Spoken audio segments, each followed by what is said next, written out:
If you look at all the wealthy individuals, they get extremely good at one thing before they move into the next revenue streams.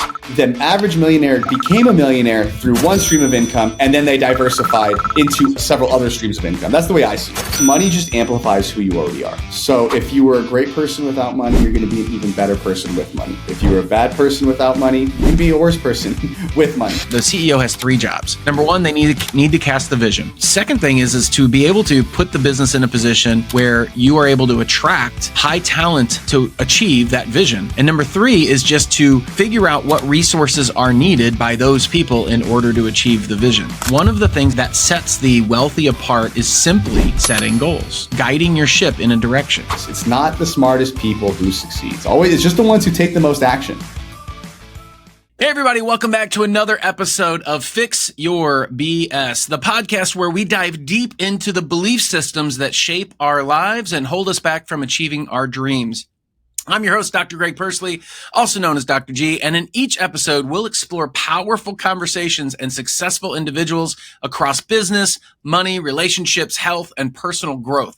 Join us as we unpack their journeys, challenge their limiting beliefs, and discover practical insights to help you build your dream life on your terms.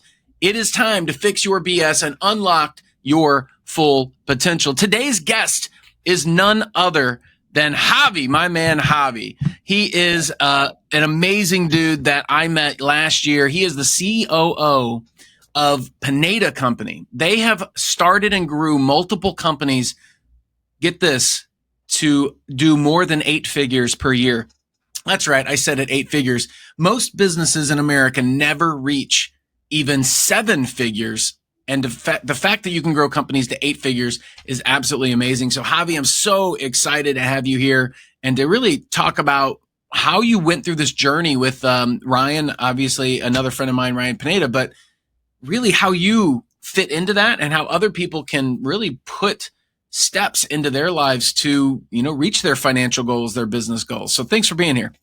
Yeah, thank you. And I do quite a few podcasts, and that was a great intro. Thanks, man. That was awesome. I appreciate that. We try hard around here. That was sweet. Yeah, but like you mentioned, we've grown and scaled multiple businesses to 8 figures, predominantly in the real estate and then the education space. So some of our core brands, we have the one that started it all, Home Run Offer. So that's here based in Las Vegas. That's where our headquarters is. And we wholesale and we flip houses here. And then we also, this year, we went nationwide. So that's been our core business. It's been awesome for us. We're coming up on 10 years now in that real estate business. So we've seen the ups and definitely the downs more recently. And then we've moved over to the education space. So that is our Wealthy University, where you guessed it, we teach people how to invest in real estate. And we have products all the way from $97 all the way up to like $100,000 for the year, depending on kind of what your skill level is and what you're looking for. We've been in the crypto space. We've been in the drop shipping space, and some tough lessons were learned there.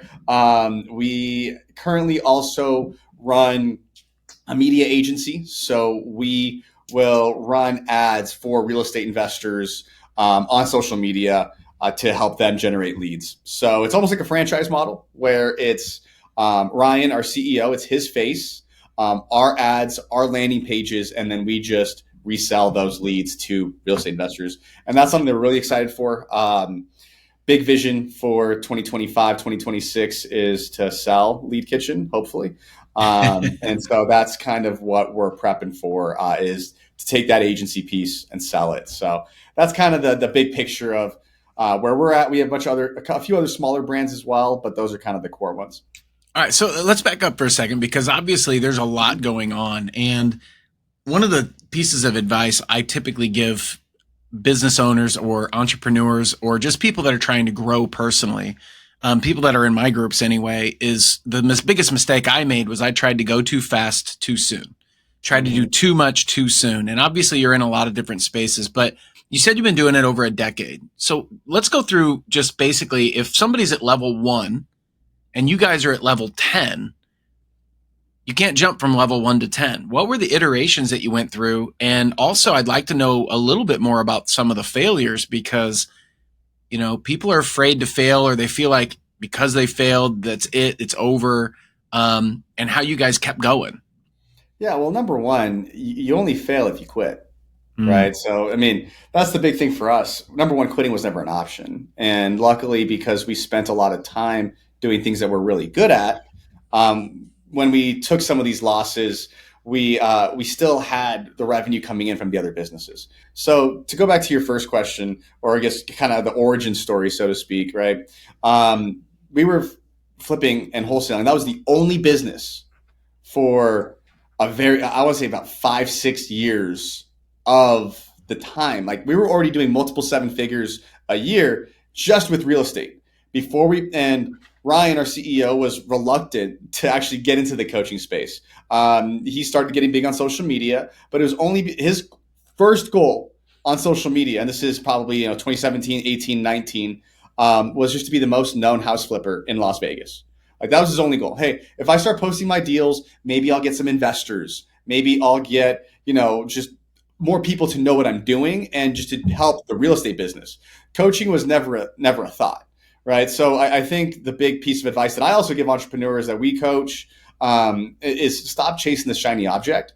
Mm-hmm. Get really, really good at one business first, one core skill set, and then you can move on into other things. And then, of course, the things that you learn from that first business are what are going to help you grow and scale the next one, right? Because we have this experience in the real estate space. Then we had all the experience in education, running ads, digital marketing, all these skills. Then we were able to move into the agency space because we'd already been doing it so much more in the other businesses and learning best practices, et cetera, right? So I guess that's the big piece of advice is get really good at one thing first. Mm. And this can be also, for me, I'm technically a W-2. I consider myself like an intrapreneur, right? Even when I first started, I was just getting really, really good at sales. Then I moved into just getting really good at operations and building other skills.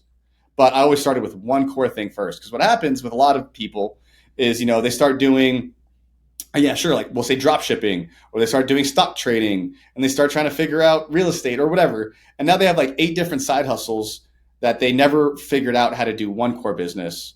And now they're stuck just not necessarily doing the thing that helped them grow. So. Well, there's this statement out there that a lot of people have heard, and I know you've heard it as well, but the average millionaire has 7 streams of income. All right. So unpack that for me from your perspective, because I can tell you my perspective afterwards too. But for me, the average millionaire became a millionaire through one stream of income, and then they diversified into several other streams of income. That's the way I see it, and that's just how I've seen it with all the other millionaires that we've coached and everybody else that we've been around. They get good at one thing, build up a business, then they start to diversify. And one side note, then I want to have your thought and your answer. But I love the people who are so worried about taxes in the very beginning. They're like, well, what about write-offs and all this? You have to make money first before you actually have to worry about your tax bill. And if you have a big tax bill, it's a good thing because it means you made a lot of money. So it's just focus on generating revenue first before you worry about anything else. Yeah, dude, I totally agree with that and love it. I remember I had the shiny object syndrome issue for a long time where I was like, well, I'm going to write this book and then I'm going to, do this on stages and I'm going to, run this company and I'm going to, there's all this stuff. And I remember one day my wife and I took a walk and, she's so supportive of me, bless her heart that she has hung in there with me all these years, but she's so supportive of me and everything, but literally it came down to the point. She's like, look, you're wanting to do this new thing. You've already got this one thing. The one thing's not ready yet for you to do this new thing. You got to pick one. Which one's it going to be? I don't care which one it is. Which one is it going to be? And that was a moment of clarity for me from what you just said. You pick a thing until you can step away from it and it still generates revenue, or pick that thing that is generating so much revenue that you can take that revenue and then invest into the second thing without affecting the first thing. And if you look at all the wealthy individuals, I've met a lot of them, they all do that exact same thing. They get extremely good at one thing before they move into the next revenue streams. I think it's a very common conception that people have. Like, I got to do all of it at once. Getting in too much of a hurry and trying to do it all at once is not going to work. Yeah. So I can make a list of people that said that exact thing that you just said as well. So Absolutely. really smart. I think that's huge. And the next question that most people typically ask, like, well, how do I pick the thing? Right. Or like, how do I actually, evaluate? Because we have a lot of opportunities that come our way. And so when we look at something, it's number one, time, money, resources. Like, how much time are we going to have to invest into this thing in order for it to grow? How much money would we have to dedicate in order for it to grow and scale? And then what type of resources is going to require? And that's people, softwares, skills. And so that's the lens that we look at all of our business opportunities through these days. And, some of the failures happened because we got shiny object syndrome too. We were at the time being approached by people like, hey, we know drop shipping. You should partner with us. Use your marketing, use your brand, and there's a bunch of lessons that we could have learned from just that experience alone in terms of, hey, like, how do you pick your partners? How well do you vet people? And also, how do you when you put your face on something, there's a different level of commitment because now it's your personal brand that's on the line. And for us, that's what makes all the money is the personal brand, at least for now. And we're trying to get away from that, with key man risk. So there's a lesson there. And then same thing, when we did a crypto project and it was successful and we did a lot more than a lot of others and we rode the wave. But again, the big lesson was just turning away from fads and because we knew we could make money. We can make money in a lot of different things, but it's what's going to be here for the long term and what's actually good long term for the business and what's not going to require a lot of time, money, or resources or minimal to get started and start seeing results. So that's kind of the big lens that we look at. I really love that. And what you're really talking about is get rich quick, possibly, or get rich for sure over time. 100%. And that mitigates your risk and reduces your risk to do it over time. And literally, I fell into that trap. And there's so many people that do, and obviously you guys do too. I think it's a very common trap, and you don't really understand it until you've really been through it. But I would suggest people listening to this you guys need to learn about Javi, learn about Ryan Pineda, learn about the companies, learn about me and my experience, learn about some of the wealthiest people that are out there, most successful people. And you'll see a very common theme where we all preach the same thing. Like, figure out what boat you're going to be in and freaking learn how to row that boat as best as you possibly can. Then you can start adding other things to your fleet of ships, but turn that boat into a freaking ship before you go jumping off into something else. So, I love that, man. And it's so true. And it's so easy though. Like in today's society, people approach you. I get approached. I mean, I get approached probably a couple dozen times a week of just people wanting to sell me something or partner with something. And I'm not even to the level you guys are at, And so it's crazy. And everybody wants something, right? That's true. And the tough part is all these opportunities, like I said, they could make money. Like, I don't want to discount any of them. People have been successful in all kinds of crazy niches, right? It's just for us. And I think the lens that a lot of people need to look at things with is like, is this too good of an opportunity? Like, I couldn't pass it up, right? Because if that's the case, then we'll take a look at it. But anything else where it's like, it just doesn't kind of align or whatever, like, it's just, we're not going to do it. And it served us well over the last, year and a half, 2 years that we've really just been focused on our core businesses. We've seen everything, rise because of it, especially in the time where, it's the economy's, they're definitely in a recession, regardless of what the media says. But we've been able to continue to grow during this time just because we've been so core focused on the things that we're doing and just going deeper until the well dries up, essentially. And so that's our big focus right now. Well, it's actually easier to get wealthy in a recession because so many people are scared to make the moves or to double down on what they're currently doing. They pull back.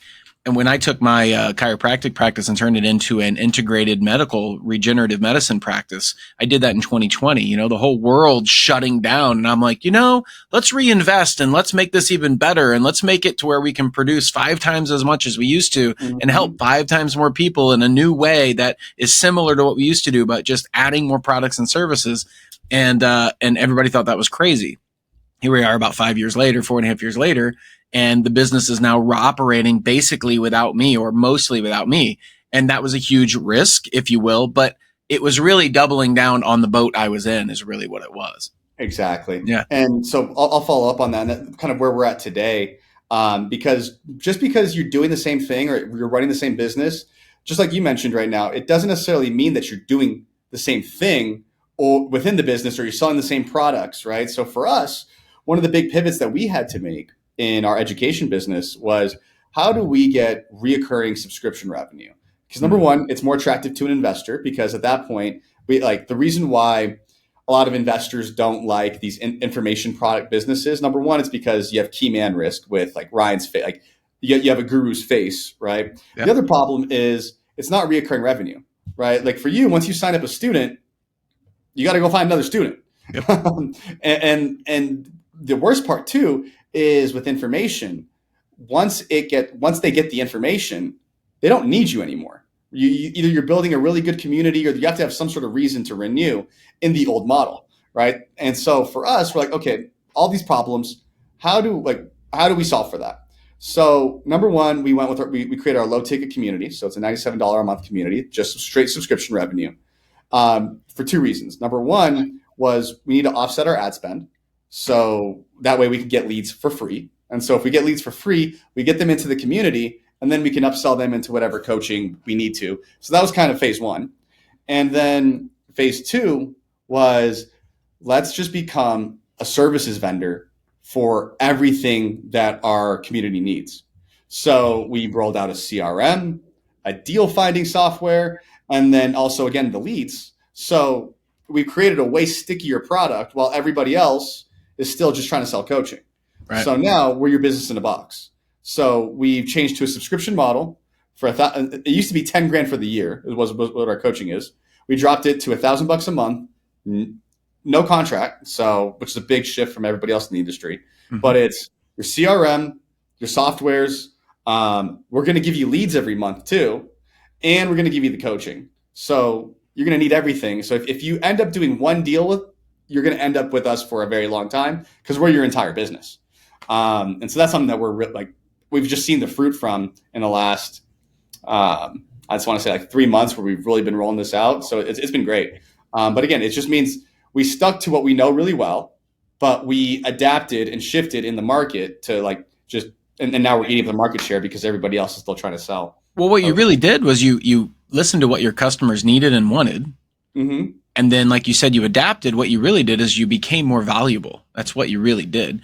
The more value you have or the more valuable you are, the more likely it is they'll stick around. I mean, 100%. You just took something and said, hey, okay, well, what else? Not only how can we generate more revenue for the company, but what is the value that our clients are really needing? And that's what really, I think, so many people are driven by money. And I was for a while. It was just money based, like how much revenue can we generate? But when you look at it and you go, how can we add more value to the clients or customers that we're serving? The money will actually just show up based on the amount of value that you have. So I love that you're talking about that. So things like monthly recurring revenue, even merchandise sales, if you have a brand that's strong enough, which I love your guys' logo that you guys have. I love it. I love all the different colors in it and how they match to specific parts of your company. Yeah.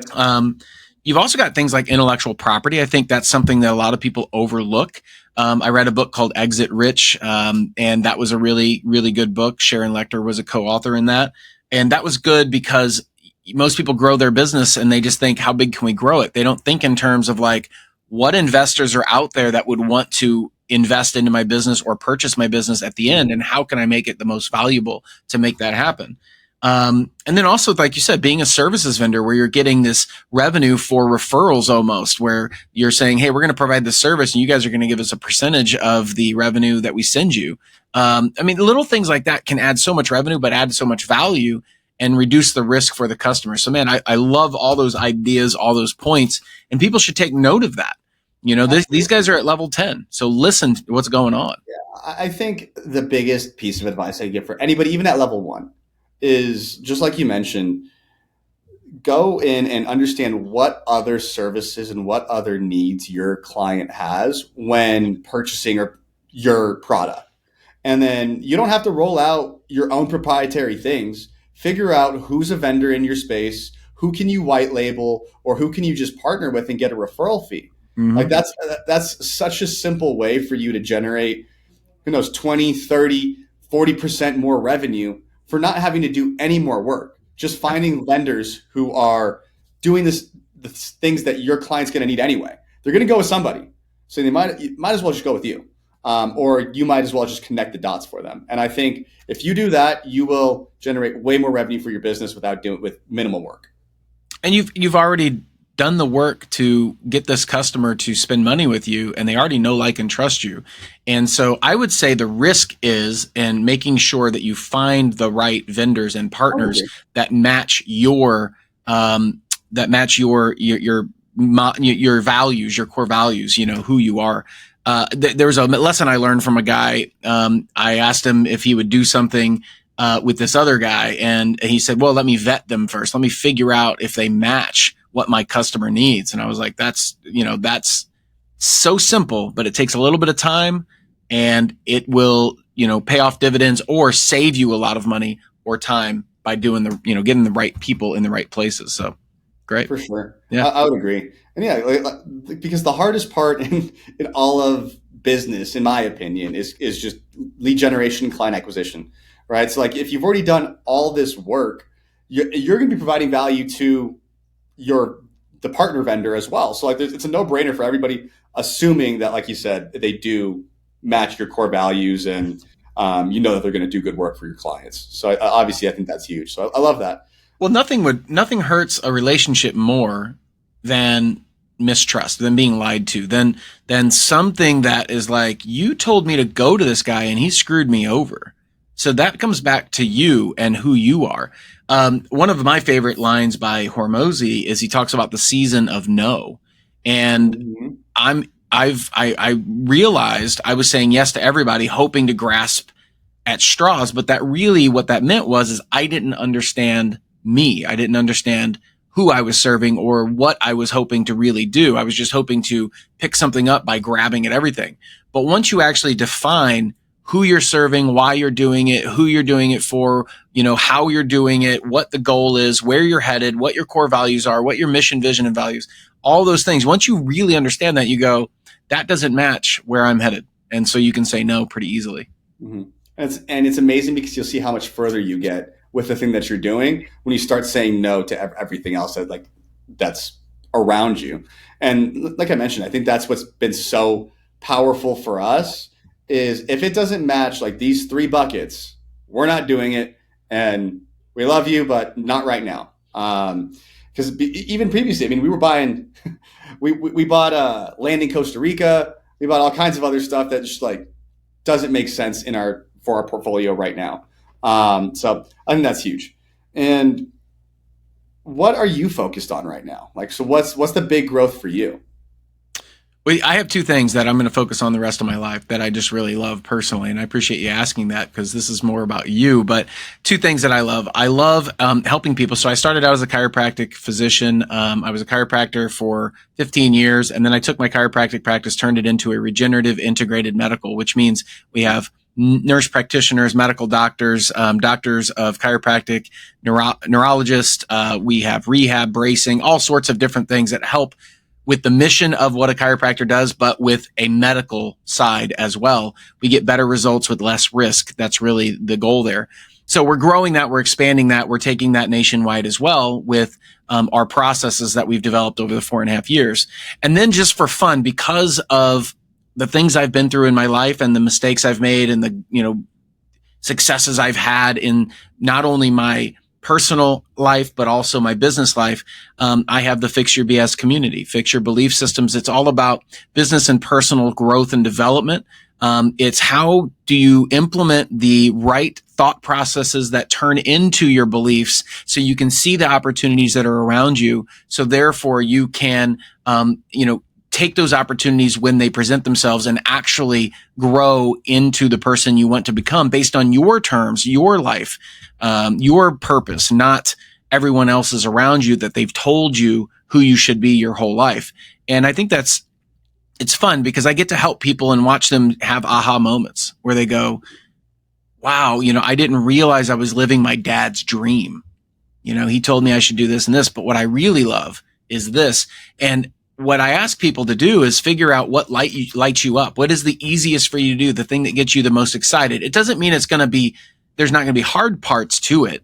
It just means like what gets you most excited. And what gets me most excited is talking to amazing people, helping them grow, helping them discover things about their lives. And then ultimately there's 3 things that I do for people. I help them have a lot of fun, help a lot of people, make a lot of money. Those are the 3 things that, and money's not everything, don't get me wrong, but it does give you options. That's what I love about having money, is that it gives me options to do the things and help the people and do the things I want to do in life. So thanks for asking that.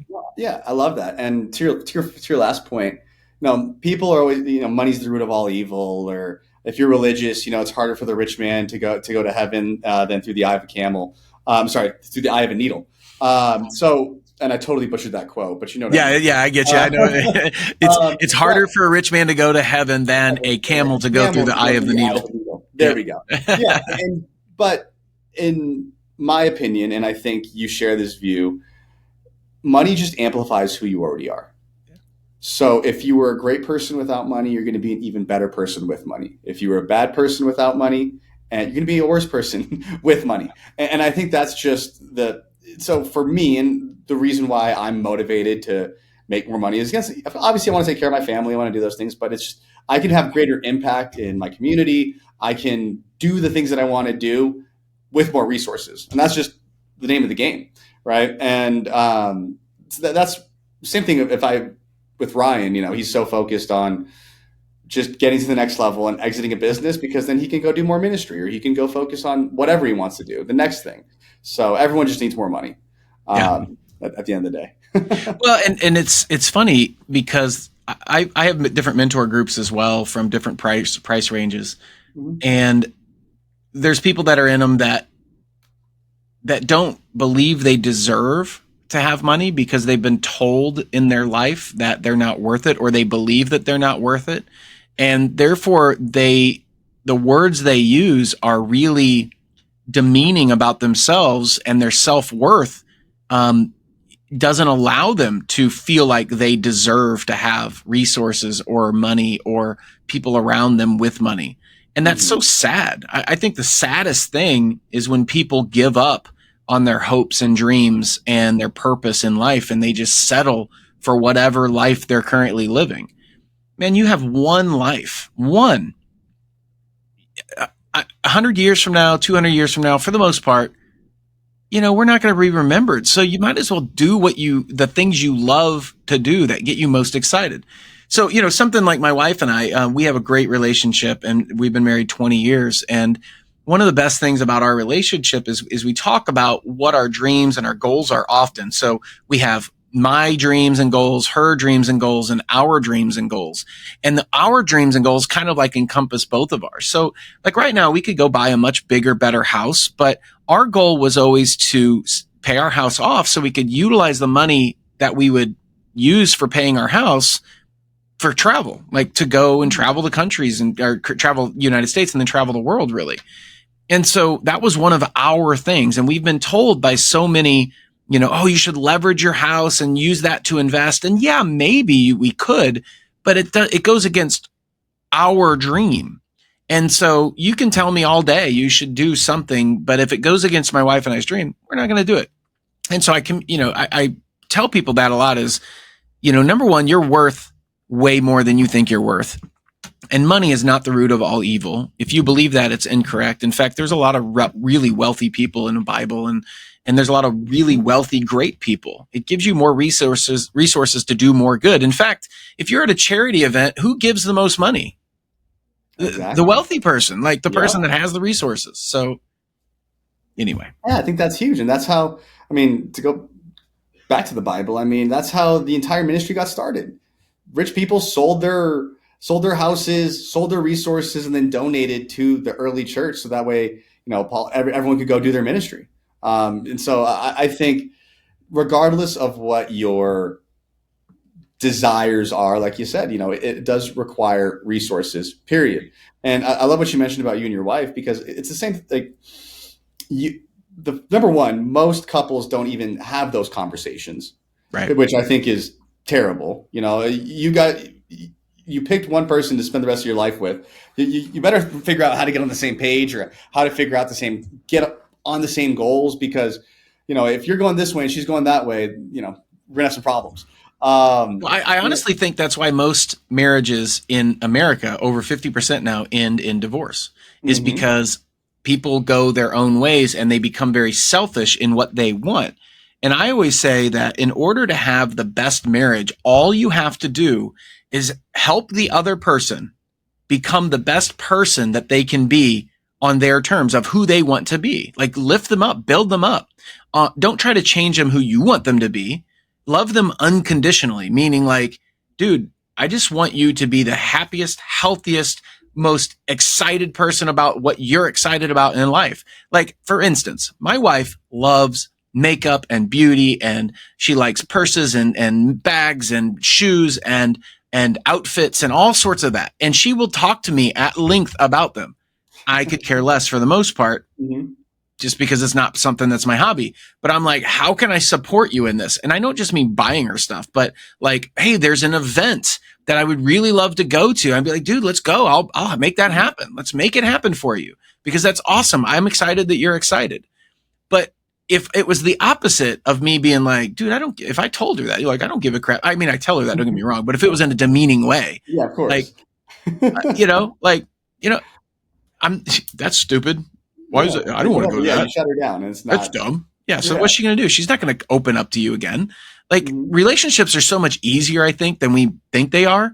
That it's kind of funny. In fact, most of life, I believe, is easier than we think it is. Like, we put a lot of definitions on things that make life harder.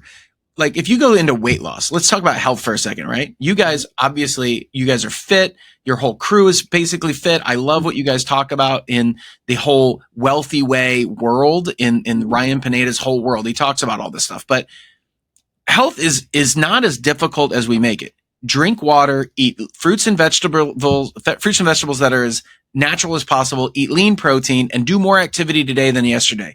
Those 4 things, you will lose weight, you will become healthier, right? If you want to add to that, get good sleep, have good thought processes, maybe meditate and pray. I mean, yeah, but the first 4 that I just mentioned, pretty simple. Yep. Making money, same thing. Go into learning a sales skill, or learn a skill to where you become so proficient at it that you become more valuable. Therefore, you make more money. I mean, but people want the secrets, the I need it now type of mentality. And that is not the way the universe works at all. Well, yeah, it's just, to use the fitness analogy, you still have to go to the gym. You still have to eat, and transparently, if you just went to the gym, even with a terrible meal plan, you're still going to be more fit than somebody who didn't do anything, right? So same thing can be used for business.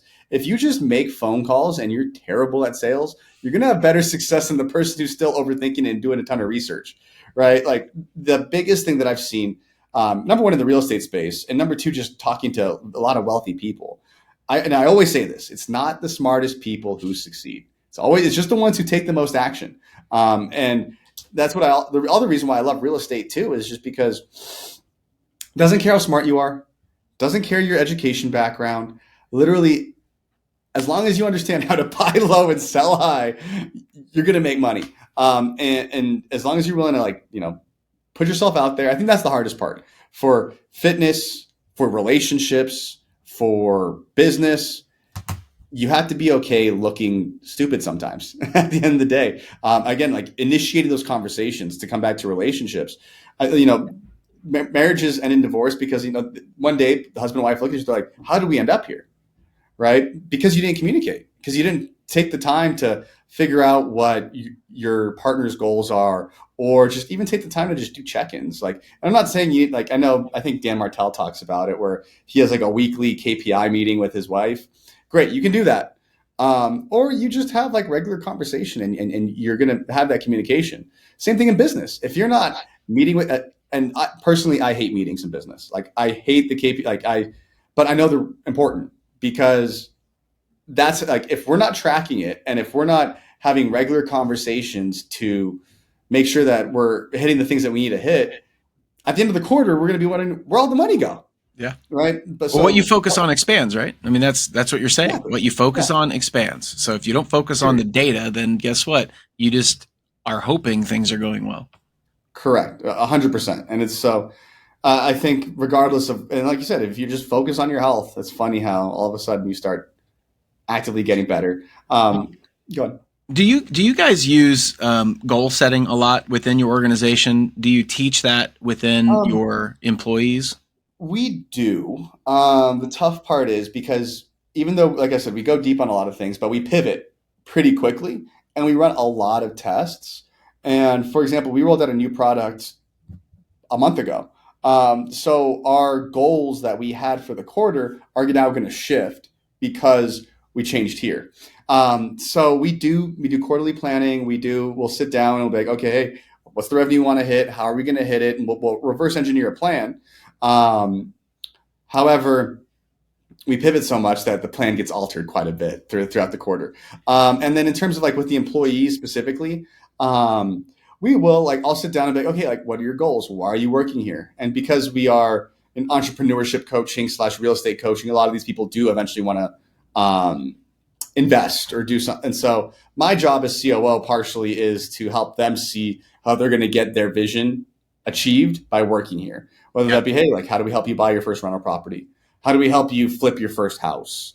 And those types of things. So from a company like C-suite perspective, yes, we do have like our target goals. And then from like the employee perspective, I do my best to like make sure that they see their vision or their goals getting hit. Well, I love what you're saying right there, though. With the business side, yes, you have to have goals. You have to have something to move everybody towards and get everybody to focus on in one direction.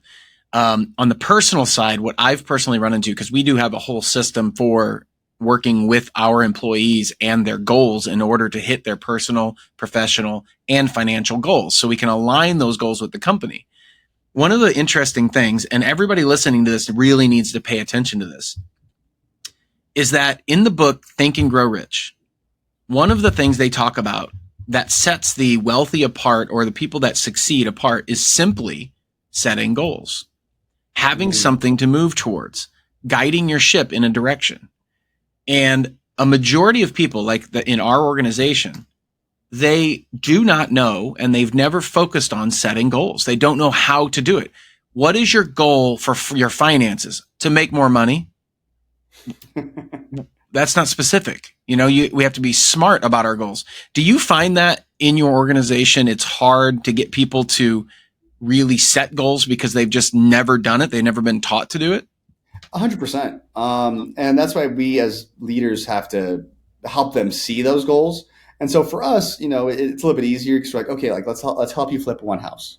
Let's help you buy one rental property if that's what your true goal is. But you're right. My salespeople, if I walked outside right now and I asked them, hey, like, what's your revenue? Like, how much money do you want to make this year?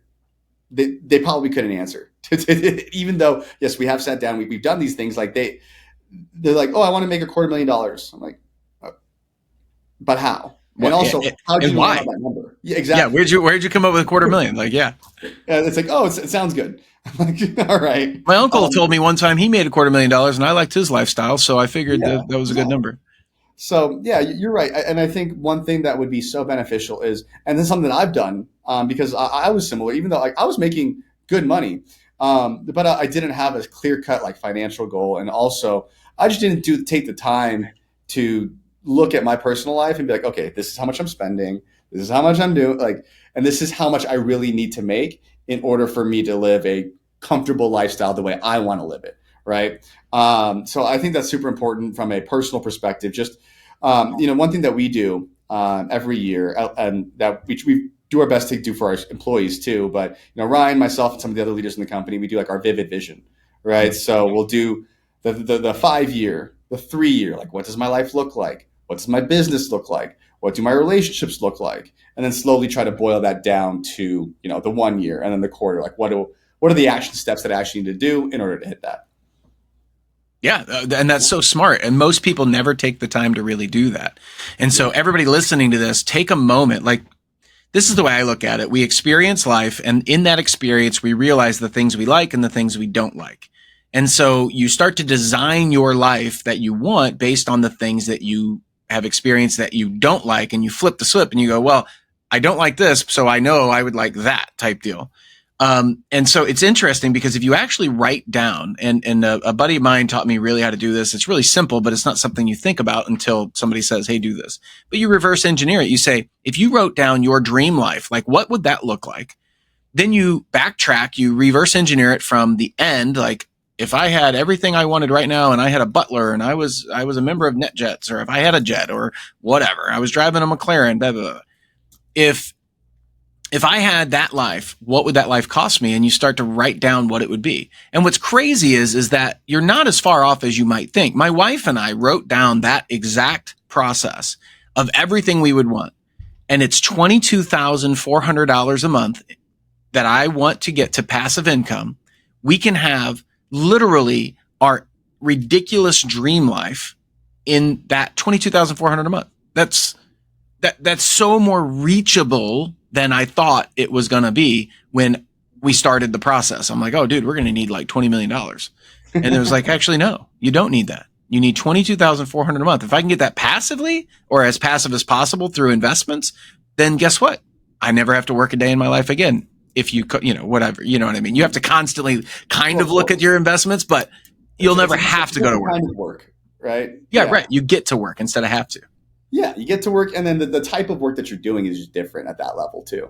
Because once you build the business, and it's cash flowing, you get to work on, like, one of my favorite things that I heard about, a CEO, right, is if you put the right people in place, you're just solving the problems that no one else can solve, right? And so as long as, which I think is very fun, right, because you get to put your own spin on it. There's a lot of responsibility in that, of course, as well, but if you put the right people in place, they're going to solve 95% of the problems, and then you get to solve the one complex one that's fun and actually is strategic and moves the business forward. And it allows you too to come back with fresh ideas, because when you're just in the business every day doing the day to day, and honestly, that's why Ryan has me in place to do the day to day stuff, so he can go think about the big picture stuff and then come back with an idea, and then we'll iterate and work it out. But you don't get to do that if you're just in the business every single day. So I think that's extremely important too. But yeah, like you said, I don't think you're never done. If you're a business owner, you're never fully out of the business. No. And I don't think most people want to. You got to have something, some sort of building that you're doing. Well, especially if you built it and it's your baby, right? I mean, you built it with a vision. In fact, this is what I say, and tell me if you agree with this, but I always say the CEO of the business as a visionary. Okay, so visionary versus integrator. Mm-hmm. Integrator is integrating the pieces of the business that need to be put into place to make it run, actually make it profitable. And then the visionary side is the visionary of where's the business headed, and what is the market doing, and what's the next thing that needs to be focused on, or whatever. But I always say that the CEO has three jobs. Number one, they need to cast the vision. Let people know where they're going. What's the end result that we're after? Where's it headed? Second thing is to be able to put the business in a position where you are able to attract high talent to achieve that vision. And number three is just to figure out what resources are needed by those people in order to achieve the vision. That's what I always tell my staff. You guys don't need me. These are the three things I'm doing. And so if there's something that needs to be added to the business, we need to find a person that can fix that problem and add them to the actual company. 100%. And if the visionary just does those three key things, business is going to do well. The problem that I see sometimes with businesses is the visionary then jumps back into the business and then starts messing with processes that they don't necessarily need to be fixed, right? Because the visionary, like they're problem solvers. They want to just improve. When in reality, like that's the reason why like if you hire good people, and that's why it always starts with hiring great people, and then giving them the framework, giving them the tools, giving them the rules of the game. But then you get out of the way and you just let them do their thing. Yeah. And that's why for us, the biggest thing that we focus on is just talent.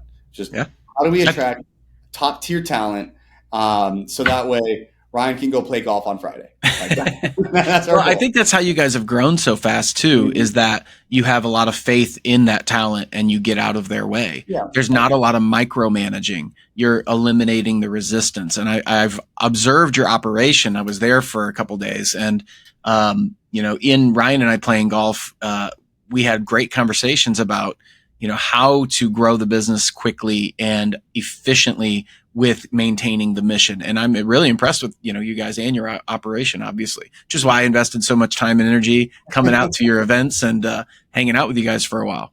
Yeah, I love that. And I mean, it's always been great having you there. And the thing with that too is most people get scared of a big salary. They're like, shoot, they want $250,000. They want whatever it is. When in reality, the way we look at salaries is you're committing to 3 months at most. The higher the salary, the shorter the leash I have on that person. But at most, you're committing to a quarter of their salary. So if you can, break it down and you can commit to at least that chunk, you're going to be in good shape, because at the end of that quarter, they should at least be, 3 to 5xing whatever you're paying them, whether that be in gain productivity for you or in just them being able to generate more revenue for the company. So I think if entrepreneurs just can wrap their head around that and understand, hey, if you paid them for the entire year, that means your business should be doing way better than it did previously, and you can afford it. Obviously, don't go into debt hiring somebody, but But you're exactly right, though. It's an investment. You're investing into the person and saying, hey, look, you should be able to produce something for this company that is tangible, that will improve the end result, the top line revenue in some way, shape, or form, or you'll free up time for somebody that can improve the top line revenue, one of the two. And you mentioned Dan Martell. He's a friend of mine, and as well, Buy Back Your Time is one of my favorite books. I bought that about a year and a half ago. And I realized I was doing a lot of tasks that were not producing revenue for the company, and I could be putting my time into doing things that produced a lot more revenue.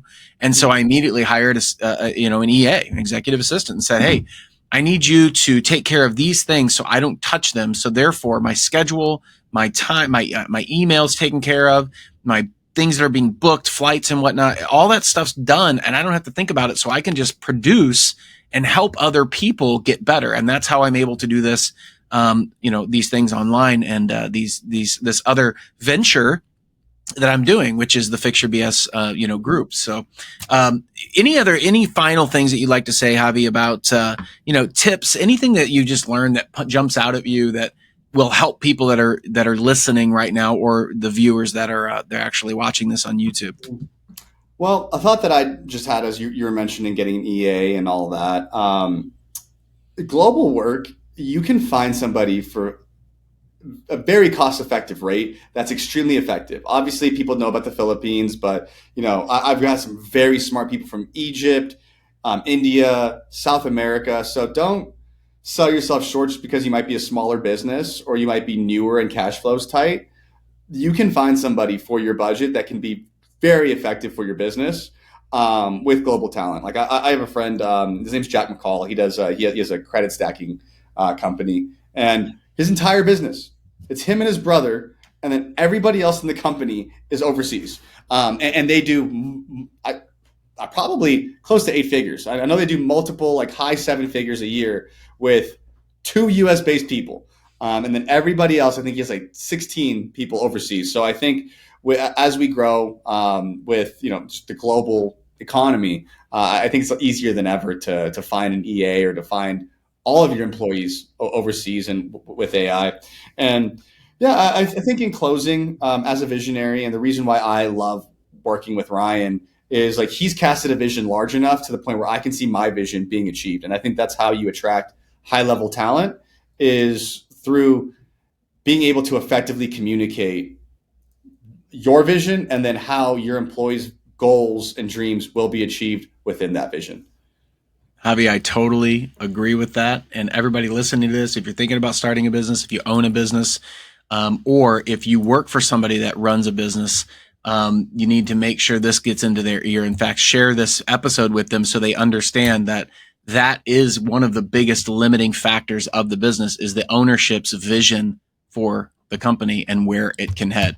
Javi, I really appreciate you. Thank you for being here. Everybody pay attention. All the links are in the description. You can look at all Javi's links, all of Ryan Pineda's links, their business. He's the CEO or COO of Pineda Company and really Pineda Companies because you guys have multiple. They have grown their businesses to over 8 figures. That's remarkable because most companies never will get to 7 figures. So congratulations to you, Javi. Thanks for being here. And thank you for tuning in, everybody. Thanks for tuning into this episode of Fix Your BS. I hope you've gained some valuable insights and inspiration to challenge your own belief systems. If you're ready to take the next step and join the Fix Your BS community dedicated to your personal transformation, check out my coaching group by clicking the link in the description.